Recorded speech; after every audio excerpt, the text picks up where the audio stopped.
Hello, and welcome to the show Goldsquadrongays. It's the podcast where two Star Wars loving gays break down each episode of their favorite Star Wars TV shows while also being gay as hell. I'm your host, Bradley Brower.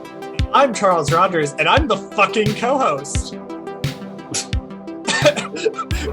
I'm sorry. It has been funny for me for a year that your introduction that you slap on there is, I'm your host, Bradley Brower. And I always want to be like, and I am also the host.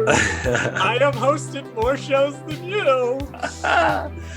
Oh my God. I never thought about that. Like, I just always, like, it's been so easy to just edit it without that. So it's just funny. I listened to that and I'm like, should I bring this up to him? Nah. I'll bring it up I'll bring it up on our year anniversary special, which this is. Happy 1 year anniversary. Happy 1 year anniversary. We are recording this February 5th, which is 4 days after you a year ago sent me a text message and was like, hey, I know that we were going to release the show on February 7th, but it turns out that Anchor post it to Spotify immediately. So I guess we're live now? We're live February 1st. And I'm like, okay. Yeah, that's so funny. I'm looking back at our Anchor episodes now. Like, I'm looking at them right now and I'm like, oh, our first one was on the 1st. We're just so clever. We had planned, and I remember that, like, we didn't tell anybody for like 3 weeks. The show was out. Like, we waited an extended period of time to post on the social medias and be like, hey, so we have a podcast now. Right. And we also, we how many episodes had we gotten into before we actually started telling people? Because we did record a few and we had some on like the back burner, like for a hot minute because we wanted to wait. I think we started telling people about 3 episodes in. Yeah. And I remember that was the point I started reaching out to some, because all of our early guests for Mando were like friends of mine who had some tangential connection or were in some way, other than Aaron, were in some way public figures. Like Clayton was a drag queen, still is a drag queen. Kyle was streaming a lot at the time. And I remember that, that was around the point that I started reaching out to them and be like, hey, I just started a Star Wars podcast. Do you want to come be on it? Yeah. So we have officially made it through a full year. We've made it. We've made it. Bradley, what do you think overall of our first year? How do you feel about where we've come in the past year? As far as I can tell, we're doing well and getting better at it. We're definitely improving from where we started. Please don't listen to our pilot episode. It's not very good.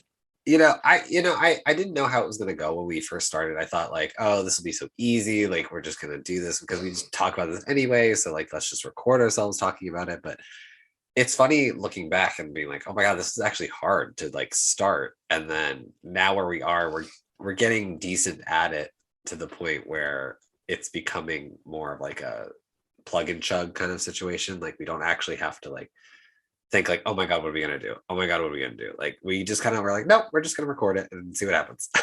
I think that one of the big benefits that we have as a podcasting team is that we're both trained in producing, and we also split the workload between the two of us. Right. So it's not like one person doing all of the work for it. It's split in half. And I think something that's definitely facilitated, like this whole thing with Book of Boba, where we've had 5 guests in a row with a 3-day turnaround time, we would not have been able to do a year ago. And part of it is you and I know exactly what both of us are going to do for an episode. Right. Like, I'm going to send out the onboarding email and make sure our guest is comfortable. You're going to do this. I'm going to do this. You're going to do this. I think one thing that people don't understand about podcasts is you kind of have to treat it like a production with a degree of business sense to it, even if you're not making a lot of money off of it. And I think you and I have split the workload in such a way that it's much easier than if it were just one of us trying to do it. Oh, speaking of money, you want to know how much our podcast has made? I would love to know how much our podcast, tell me and our listeners how much our podcast has made in the first year. So since we only have the one ad that we constantly use, which is our Anchor ad, which comes with the software, basically, we just had to record one and then they added on there. Our listeners probably know that ad way better than I do, because I haven't thought about that ad since we recorded, because originally it was you. Yes. And I said it doesn't make sense for the brand for it just to be you. Right. And then we recorded another one that was both of us. And I haven't fucking thought about it since then. I could quote the First Steps one by heart because I've listened to every episode of that show, and they also use the Anchor app. But tell us how much money we've made from that advertisement, Bradley. So after one whole year, we've made a total of $39.83. Wow. And just for reference, we only get a penny every time somebody listens to the ad all the way through. Wow.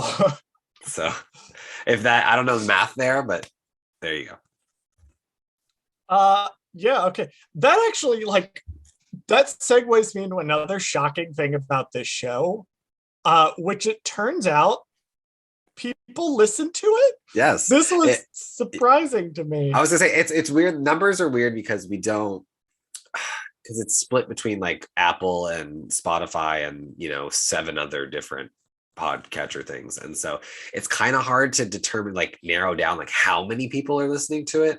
I mean, my estimation is around 100 people. So far in 1 year, that's pretty fucking cool. That 100 plus people listen to us. I don't know. That's just so good. A weird thing to think about. For a super niche podcast, yeah, because we're about one section of one franchise through a specifically queer lens. Yes. I'm amazed that anyone listens to the show at all, frankly. Right. I mean, and then our little demographic thing says that 100 people in the last week are unique listeners, which means they're new. So doesn't necessarily mean that they're sticking around, but we have at least 100 people are brand new listeners. So that's interesting too. So it's weird how it all adds up. But I just want to say, if you are listening to the show, thank you. You are the reason that I can continue to berate Bradley publicly on the internet every week. So thank you for enabling me to do that. No, it's one of the coolest moments from the first year for me was actually when we got that email that I read out loud on the show. Yeah. Where we had gotten that listener feedback. And because most people that have given me feedback in the show are people I know from elsewhere. So people from Twitter and stuff will DM me or text me or something and be like, hey, I was listening to the show and this and this and this. So to get a communication from somebody who I had no idea who it was just a random listener who sent it to our email. I was like, this is awesome. Yeah. I love that somebody engaged with the show like this.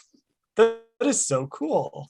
Yeah, because you don't really know, until people start telling you, hey, I don't like your show, or hey, I do like your show, you really don't know.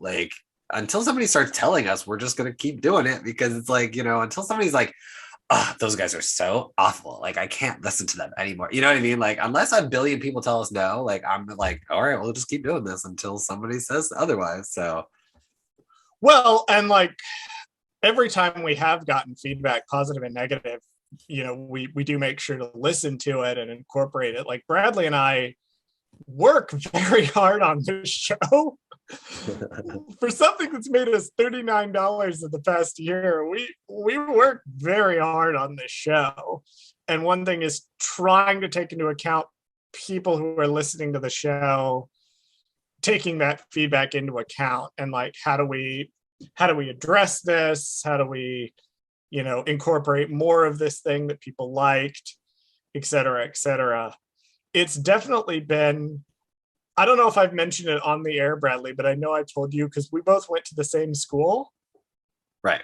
I almost feel like I learned more doing this show than I did in all the production classes we took. It's I feel the same way in a sense, because I do feel like there are some classes that we did take where we take things from those classes and we're like, oh, remember when I was about to talk- say the exception maybe being the one professor that we both had. Yeah. That was like the reason we became friends was his Right. classes. His classes, I think, prepared us a great deal, but there were other classes that I'm like, man, I have just learned so much about the daily how to put on a podcast just from doing the podcast.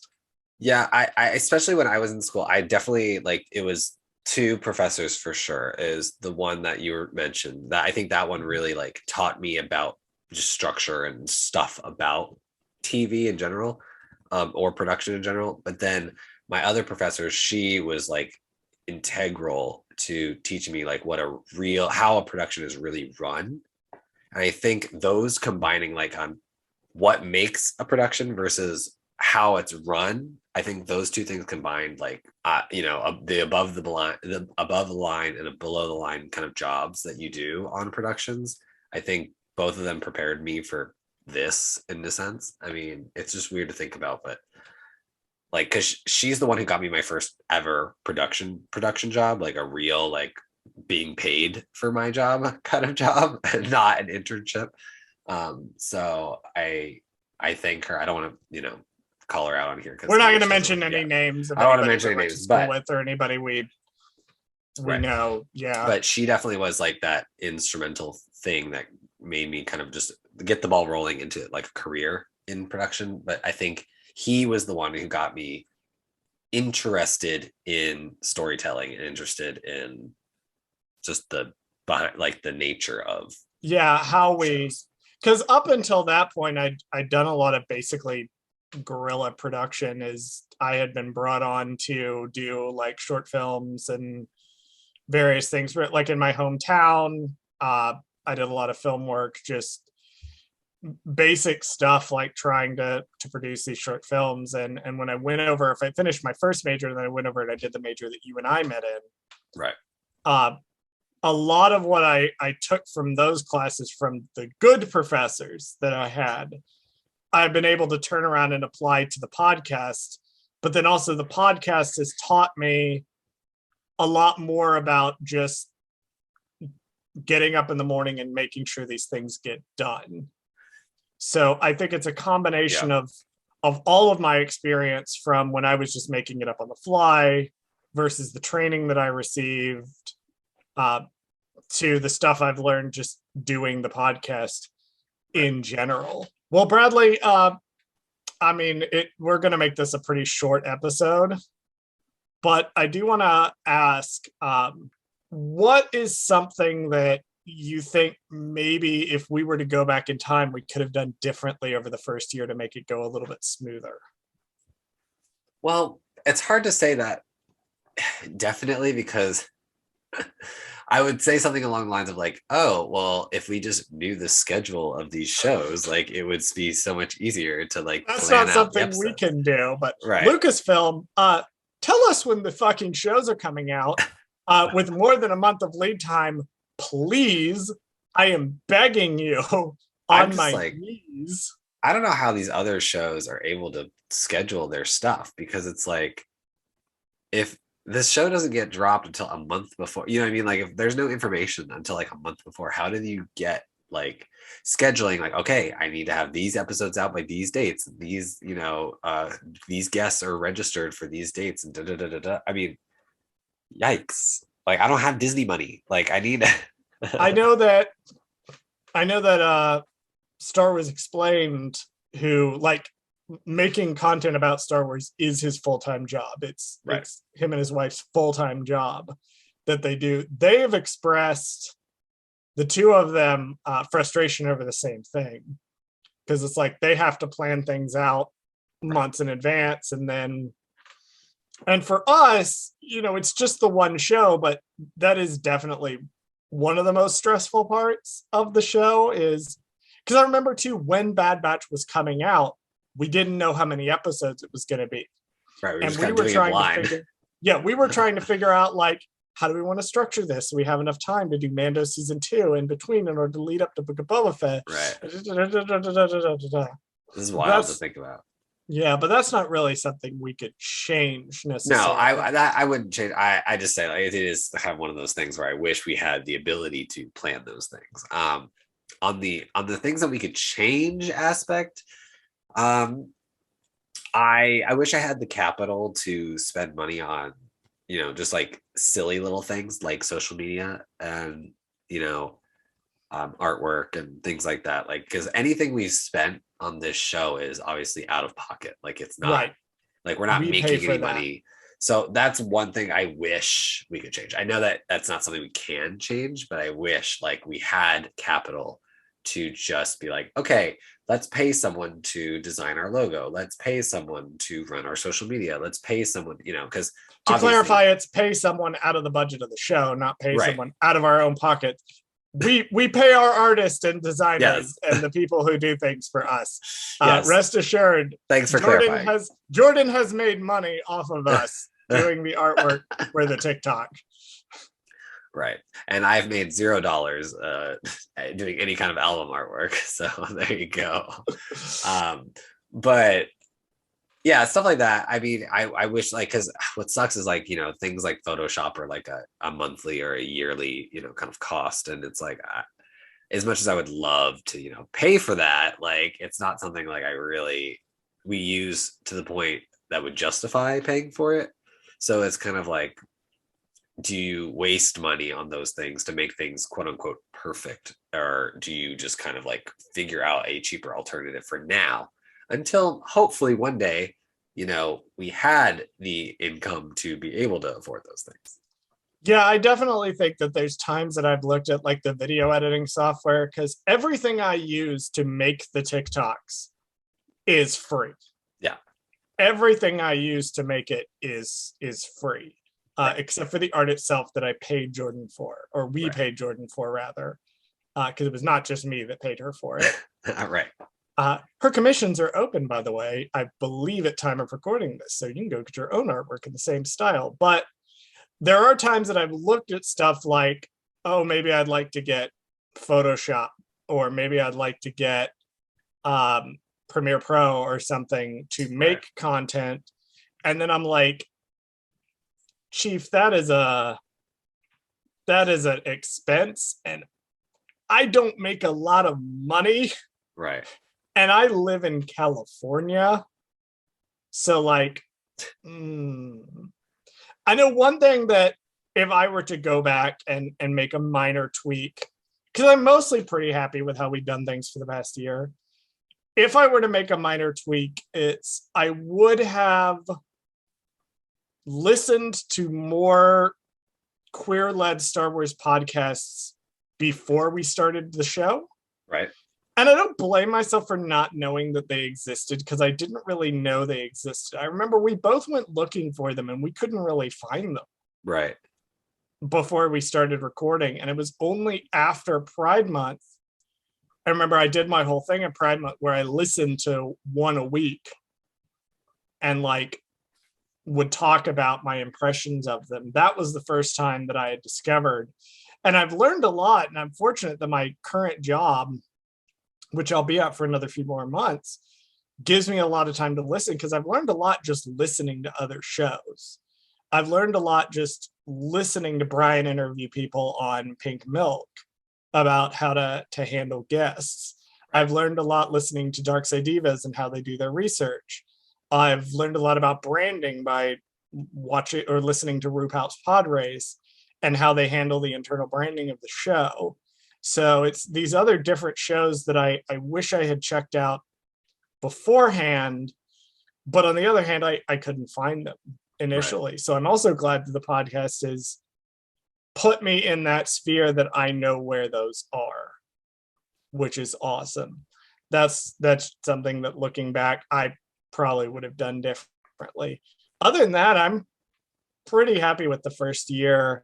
Yeah. I also would probably have gone back and told myself that no, you won't have time to do other content besides the main show until the first year is complete. Do not try to expand too quickly, because I would have saved myself a lot of hours for stuff that has not seen the light of day. Yeah.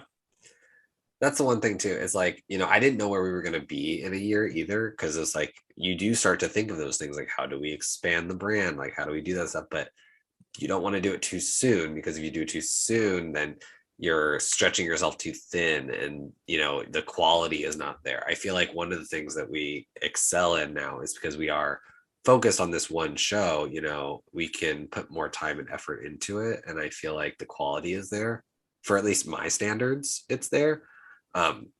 Whether or not that's up to other people's standards is that's on them, but for me, Right. At least, I'm happy with the quality, because I have to I sit there and edit the episode, and I go through and I cut out all awkward pauses and stuff like that. And there's other shows that don't edit at all, and they just put it out there, and that's fine too, for if that's what you're going for.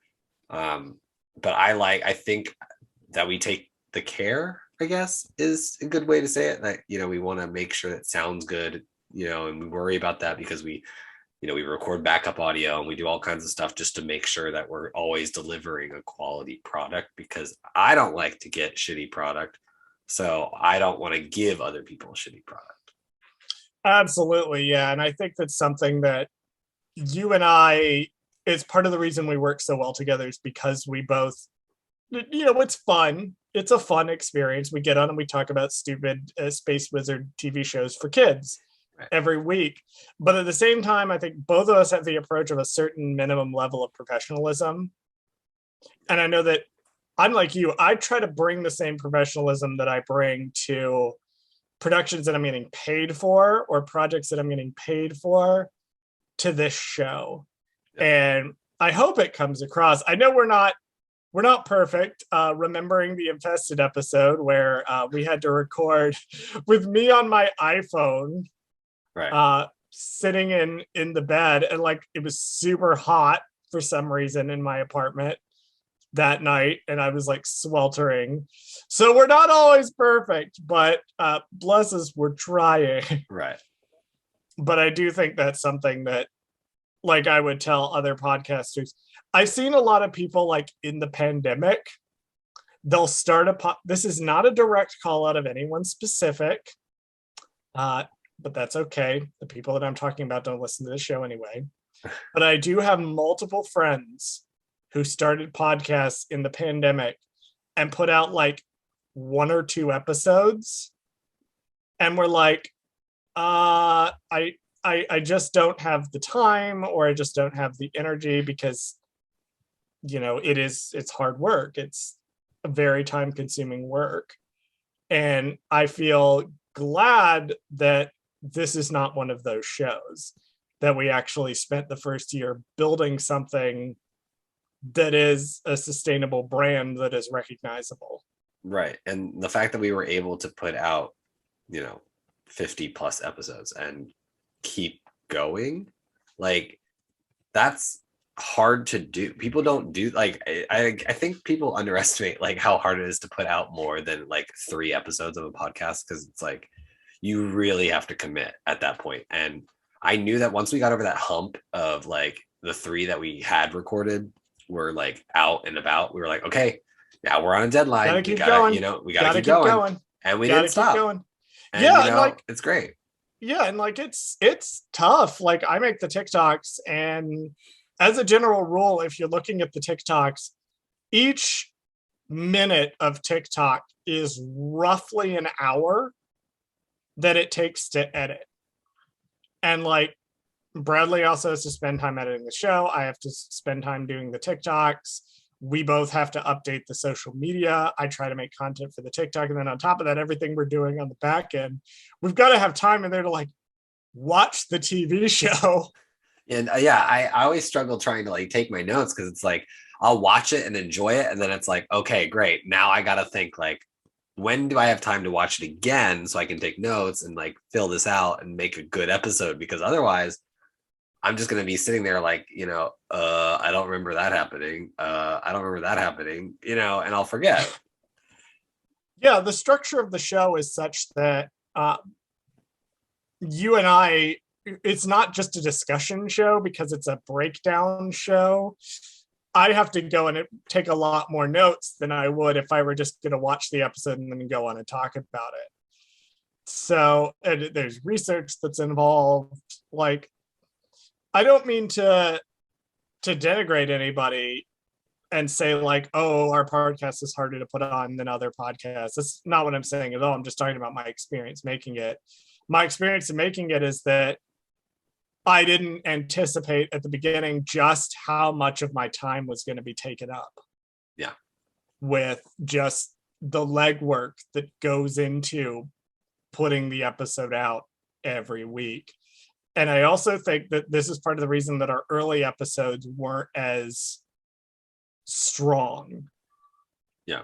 Because we were still kind of struggling to figure out like what are we doing? What's the vibe of the show? Like, right. What are the characters that you and I are playing on the show to an extent? Like, it took some getting there. Yeah. And I think people also don't realize, like, even when we're editing stuff, like how long it does, like you mentioned how long it takes you to do the TikToks. Like, when I edit the podcast, if we go for 2 hours talking to a guest on the podcast, I have to sit there for 2 hours and listen to the podcast again, because and then I have to turn around and listen to the cut version, which is probably about an hour and 40 minutes. Right.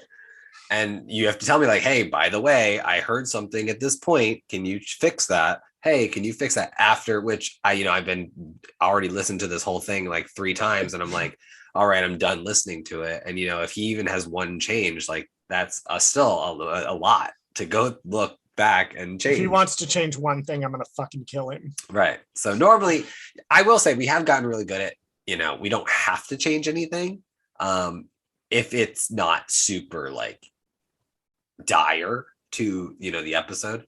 At least in recent kind of episodes, we haven't really had too much issues. So I think it's really good. The only time I ever have to go back and change something like really, really, really, really bad is if like I know like I said something incorrect and then like I didn't realize why it was wrong until afterwards, and then I was like, wait a minute, why did I say that? Like I was just confused or something, and I'll go cut it because like there's no way. I'm like, that is the benefit of editing, is you can catch those things in a way that you can't on like a live show. Right.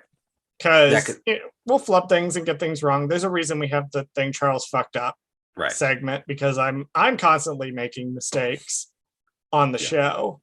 All right, well, it has been a pretty interesting first year. Before we wrap up, Bradley, do we want to talk a little bit about what's coming up in the next year? That we know we can talk about, because I know we are planning to try to cover Celebration. Yes. I know that we are planning to finally make good on that exclusive video content on YouTube.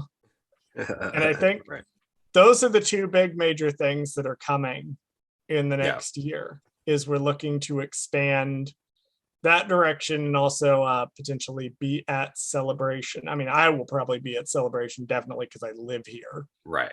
But yeah, I think that would be the goal, is if I can get to Celebration. And then our second goal would be, if we could possibly, I don't know why they're making this super hard to do, but if we could get a press pass or do some kind of podcast meetup or something while we're there, that would be our goal for Celebration. I think, like, just to kind of mingle with more podcasters, mingle with more people with Star Wars, so we can kind of let people know about us. You know what I mean? I really want to like kind of get the word out there.